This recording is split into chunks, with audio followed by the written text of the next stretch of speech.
Hi, this is Lisa, and I'm the Unbounded Adventure. Welcome to my channel. Don't forget to subscribe and like, and this new adventure is in Niagara Falls. We begin our morning in Niagara Falls, Canada, on the Canadian side. There is an American side of a few hotels over there, but I find that there's a lot more to do on the Canadian side. My son and I, my travel buddy, stayed at the Embassy Suites, which has a wonderful view of the falls, and it is very convenient to the falls and a lot of the activities, including the funicular.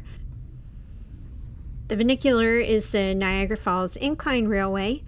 There's an outdoor walkway that takes you from Niagara Falls over to the incline, and then below we reach Table Rock and the falls.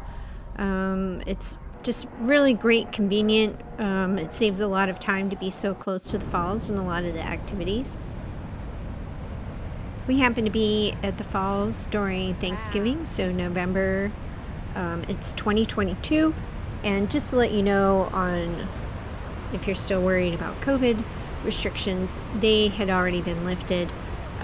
We only needed our passport to cross the border, and that was about it. So let's talk a little bit about Niagara Falls. So Niagara Falls is actually a group of 3 waterfalls at the southern end of the Niagara Gorge. It spans the border between the province of Ontario in Canada and the state of New York in United States. So it's just a little bit north of Buffalo, New York. The largest of the 3 is called Horseshoe Falls, which straddles the international border of the 2 countries. It is also known as the Canadian Falls. The smaller American Falls and Bridal Veil Falls lie within the United States. So what we're viewing right here is the Horseshoe Falls, which is part of Canada.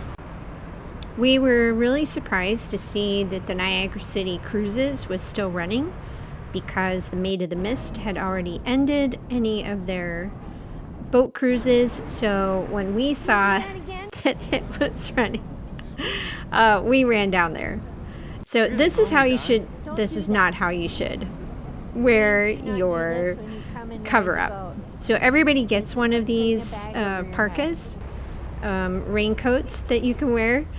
You can see it was still pretty windy down there, and it was a little chilly, but we were willing to weather the storm for the experience.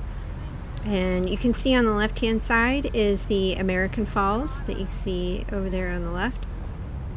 We're going to be heading all the way straight down there to the Horseshoe Falls. There is a walkway that you can that you see over there that you can see on the American side that you kind of step out and get a different view. We plan on doing that when we're heading back to the American side, but we are on our way. You can see it's already pretty misty as we're getting close. It was hard to keep our hats on without the wind blowing it, and also to keep the water from covering up the camera. But it really was a lot of fun. I felt like we didn't get as wet as you would expect to get when you're over there. We had regular tennis shoes on, and so I was really excited. It was super fun, and it's a great time to be had if you go out. And you can also sit inside. There is an area where you can sit inside, but I feel like if you're sitting inside, you're going to be a little bit blocked by a lot of the people on the outside taking pictures. There were lots of these seagulls that you can see. I don't even know how they were able to manage with the wind and all of the water that was coming through there, but it was very exciting. And we're on our way back already. It felt like we were over there for quite a long time near the Horseshoe Falls, and we're going to head back over to the port and bring in the boat. So I highly recommend it. If it's going on, and even in the wintertime, and it was kind of unusual, they really try to keep it open as long as they possibly can on the Canadian side. So if you're really wanting to go and you're going during kind of the end of fall, beginning of winter time, I would go to the Canadian side. You have a better chance of riding the cruise ship.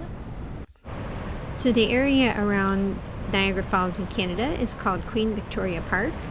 There is also a tour that you can do, which is the journey behind the falls, which we're down here in the tunnels, kind of behind the falls. Definitely keep on your rain poncho, as it's still pretty wet down there. The journey behind the falls, you'll take an elevator and it descends 125 feet or 38.1 meters through the bedrock to tunnels that lead to view portals behind the massive sheet of water behind Horseshoe Falls. From there, you can visit the observation deck at the foot of the falls for the perfect photo. And the entrance for the journey to the falls is inside Table Rock, where there's a visitor center. There's all sorts of shops and stuff in there, and dining. You can see we can kind of get a view of what we just experienced and how much water was kind of spraying at us. We couldn't see those rocks down at the bottom because the mist was just too thick. We decided to visit the Niagara Parks power station that in 2021 had reopened as a tourist attraction since it had no longer been in service. Construction for the power plant started in 1901, and it continued producing power through 2006. As an active power station, it was almost miraculously preserved. The power plant is the only power station in the world of its size and vintage with its original equipment intact. In 1897, the Canadian Niagara Power Company selected the Westinghouse Company to supply the two 10,000 horsepower, 8,500 kilowatt alternating current generators for its new generating station in Niagara Falls, Ontario. Westinghouse and his partner Nikola Tesla, who developed an AC generator that made it possible to supply electricity over long distances to a vast geographic area. We had a little bit of fun with the phone booth. So the main floor inside the power station is called the Turbine Hall. It has examples of the turbines that were used for the power station. You can take the big draw at the power facility. The power facility is 115 years old. Is a 2,200 foot long tunnel that links the power plant to the river. So for more than 100 years, the tunnel carried water from the generating equipment back to the Niagara River below the falls. Today, it's restored as a pathway to viewing a platform, or to a pathway to a viewing platform at the edge of the Horseshoe Falls. It's about 1.5 miles round trip. The glass elevator that takes you down to the tunnel takes you down 180 feet through the industrial skeleton of the now defunct plant. The plant is like an iceberg. It's larger on the surface and much larger underground. The tunnel is 18.8 feet wide and 25 feet tall. Benches along the way provide a resting spot for those in need, or if you just want to sit and admire the tunnel. It's quite fascinating and we really enjoyed it. The tunnel excavation started in 1901.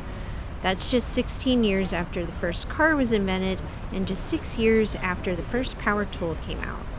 The point is that workers had elementary tools to dig, and miners lit their way in the darkness with lanterns and used early explosives as well as pickaxes and shovels to dig this tunnel. It's an amazing feat.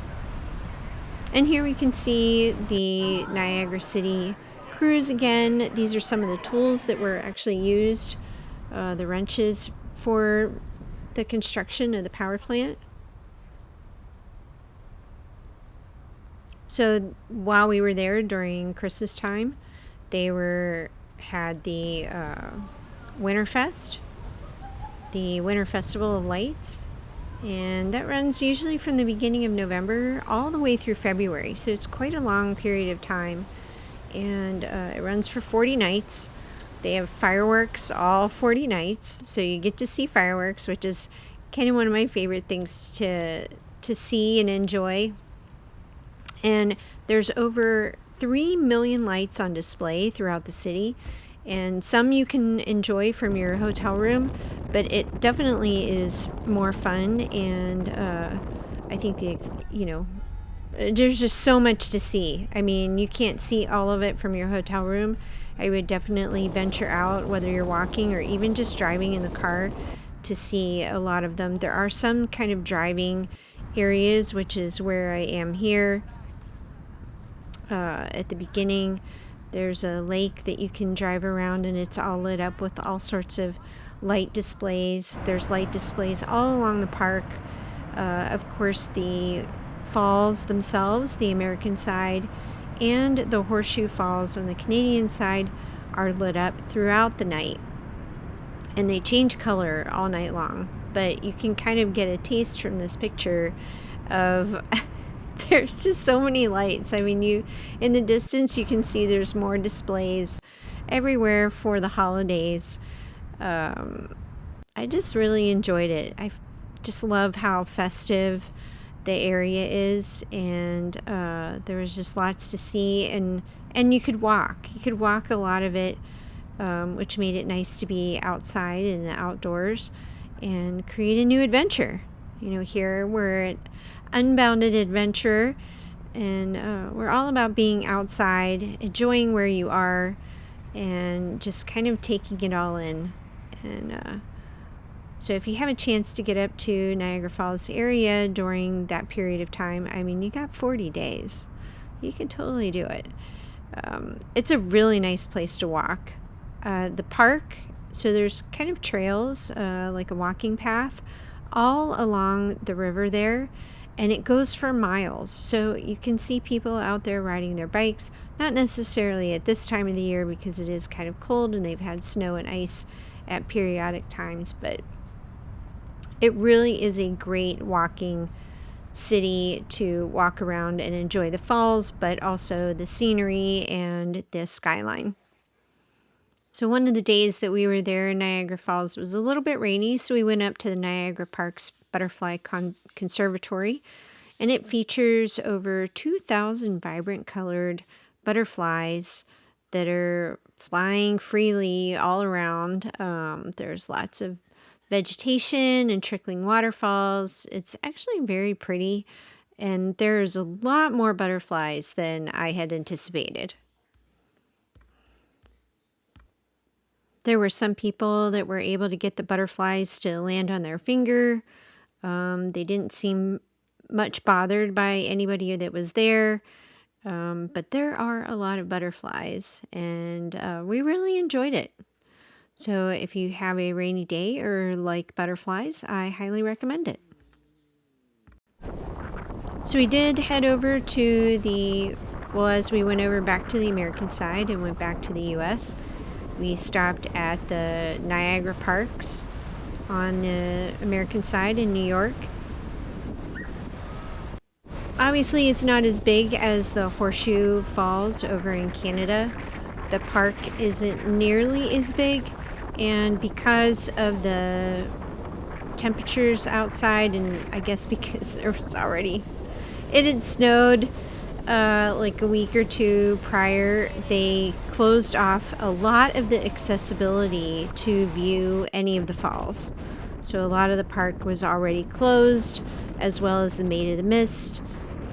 This is the Adams Arch. It's the original stone arch entrance from the original Adams power plant built in 1895. It was considered one of the largest hydroelectric power plants in the world. Well, that ends our visit to Niagara Falls. I hope you enjoyed the video.